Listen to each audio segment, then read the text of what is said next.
بسم اللہ الرحمن الرحیم۔ اگر انسان بننا چاہتے ہو تو ساری انسانیت کا احترام کرو۔ تم صرف مصیبت اور ضرورت کے وقت دعائیں مانگتے ہو، کیا خوشحالی اور فراغت کے دنوں میں بھی تمہارے ہاتھ دعا کے لیے اٹھتے ہیں؟ زیادہ خوشحالی اور زیادہ بدحالی دونوں برائی کی طرف لے جاتے ہیں۔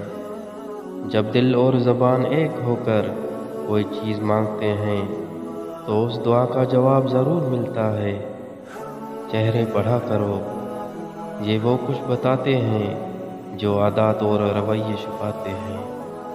اشے مسلمان کو شے خوف لاحق ہوتے ہیں، ایک اللہ تعالیٰ کا خوف کہ وہ اس سے ایمان کی دولت نہ چھین لے، دو فرشتوں کا خوف کہ وہ اس کے گناہوں کو نہ دیکھ لیں، تین شیطان کا خوف کہ وہ اس کو اپنی جال میں نہ جکڑ لے، چار موت کے فرشتے کا خوف کہ وہ اچانک روح نہ قبض کر لے، پانچ دنیا کا خوف کہ آخرت سے غافل نہ کر دے، چھ اہل و عیال کا خوف کہ انسان اس میں مشغول ہو کے اللہ کو نہ بھول جائے۔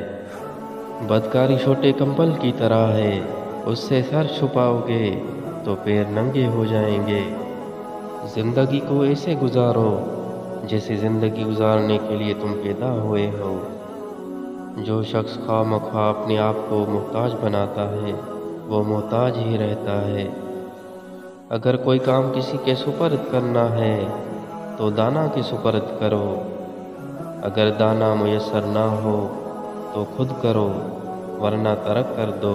دیو کی طرح طاقتور ہونا اچھی بات ہے، لیکن طاقت کو دیو کی طرح استعمال کرنا ظلم ہے۔